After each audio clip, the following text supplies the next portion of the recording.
Okay, so no intro today, we're getting straight into it. Welcome back to another Foxy Games UK News video. If you like the work I do here, go ahead, like, subscribe, hit notification, follow Foxy Games UK via X, formerly Twitter, at @FoxyGames_UK for more informative gaming news, rumour, opinion and gameplay. As per usual, all applicable links are available in this video's description. Okay, in our first news item then, this one courtesy of TechRaptor.net.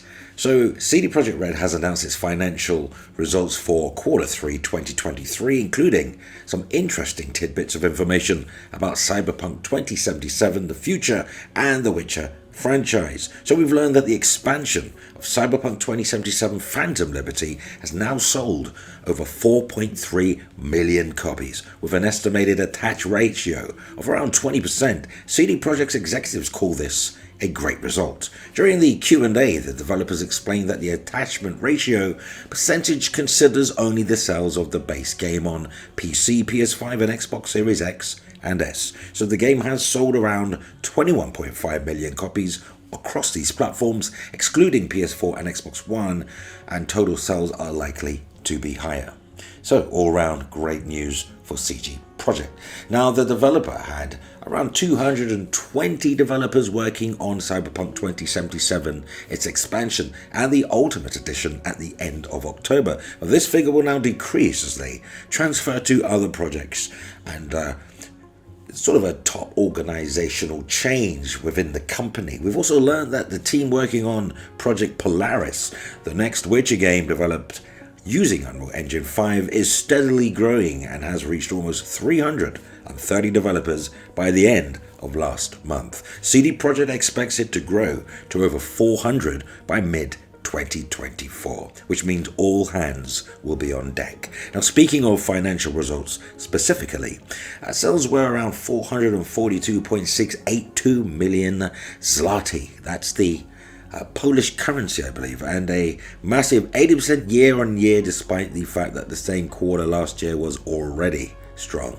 Net profit was around 202.864 million zloty, up over twice as much as the profit recorded in the same period last year. Interestingly, during the Q&A presentation, we heard that CD Projekt's team in Vancouver, Canada, currently includes around 40 developers, mostly working on the technical aspect. This team is growing and will provide support that the Cyberpunk franchise, working directly within the team at Boston. So in Boston, the Molasses Flood is working on its own game, Project Sirius. And on top of that, a team of around 10 leaders from Cyberpunk 2077 is moving to Boston, and there will be the foundation of growth of the new Cyberpunk team. CD Projekt has already stated that it's hiring for this team, including a new game director who has been in the role for some time. Project Orion, the next Cyberpunk game, is already in the concept phase, but for the first year, the team working on it in Boston should be around 40 to 50 people. Project Polaris and building the team for Orion have the same priority for CD Projekt at this precise moment. Now, the studio is also working on projects beyond video games to enhance the franchise flywheel, so to speak, but they're not ready to give specifics. CD Projekt has ambitions to do more in the animation field, as well as a live-action cyberpunk project, whatever that may turn out to be. A miniseries, TV show, one-off, who knows. But there you have it, Cyberpunk 2077, doing great, Witcher games coming, CD Projekt back to their best.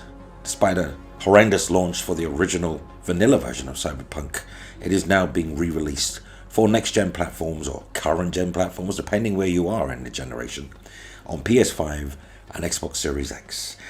Disc version, fully on disc, I think, a multiple discs for Xbox Series X, whereas the PS5 version, as I previously reported, has the game on disc, but the entire DLC, the Phantom Liberty, must be downloaded for technical reasons. And in our next news story, by altchair.com, a new website that I've come across, Xbox will have important announcements at the Game Awards. And they've done some bullet points here. Xbox will have a major presence at the upcoming Game Awards 2023 show, taking place on December 8th, 2023. The official Xbox newsletter is inviting players to tune in for big announcements and other Xbox news during the event. Previous Game Awards shows have featured significant Xbox announcements such as the Xbox Series X console itself, that's where Microsoft chose to debut the system for the first time, and games like Hellblade 2 and Perfect Dark. So Xbox's official newsletter is inviting players to tune in to the Game Awards show December 8th, 2023 for important announcements and Xbox news. I do hope they're not building us all up for a bit of a letdown now. I hope it's something significant. It looks like Xbox will have a major presence at the upcoming Game Awards 2023 show. The official Xbox Newswire, which was sent out every week to Xbox subscribers, is encouraging you to watch the show. It says celebrate the best games of the year and the big winners live at the Game Awards on the 7th of December. All the dates around the world, along with important announcements and other Xbox news that you don't want to miss. Sounds interesting. Obviously, the newsletter does not mention what specific games will show at the Game Awards, but hey, take your pick. There's 30 plus studios. They've all been working on games. Some games have been announced 3 or 4 years ago. We haven't heard much about them, so I do expect those initial batch of games too. However, if we were to guess, according to AltChair, that's them guessing, they'd say that the new Perfect Dark trailer could be along with Fable and also Gears 6. Hopeful expectations more than anything else. But they did leave fans disappointed last year though when they didn't have anything to show at Game Awards. This could be a reason to go big this year, to make sure to definitely tune in if you are a fan of Xbox and its games. Additionally, Xbox will have more shows in 2024 with big summer ones probably being scheduled for June. Potentially we could also get 1 or 2 developer direct smaller stuff for their upcoming 2024 titles like Towerborn, Avowed and Hellblade 2. So what do you think about that then? Going to tune into the Game Awards? Was you anyway? Are you looking forward now to something Xbox related, something tangible?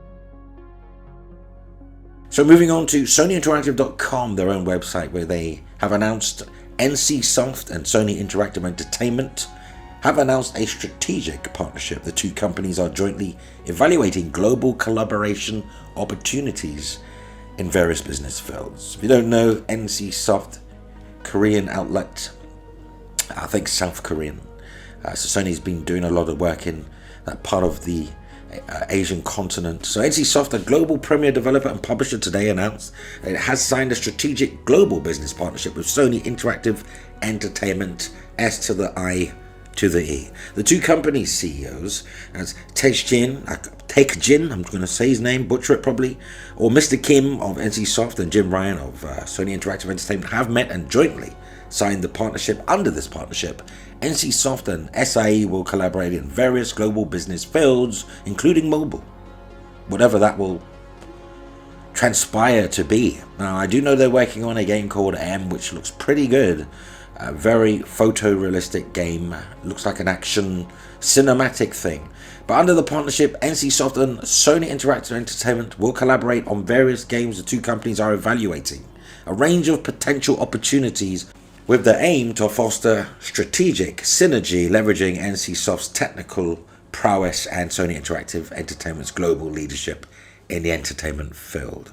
I'm not going to read the quote, but they're just talking about pushing the boundaries of gaming together. Now, there's a lot of talented folks over there in South Korea and China and obviously Japan. So it's nice that we're getting a broader range of games from Asia because culturally, I like culturally diverse games. Love them. Because some countries I may never visit in my lifetime, nor you. So get a little essence of that in video game digital format. I'm all for it. Well, there you have it. There's your news. Though, what say you? Let's continue the discussion cordially in the comments, as that brings us to the end of the video. Just like, subscribe, hit notification, comment regularly on videos. You can help Foxy Games UK reach more gamers, so feel free to share the video. You may also wish to consider supporting Foxy Games UK via Patreon because, well, we're like family now. Link in the description. And that concludes our time together today. Until next time, consumers first, play games, not corporations.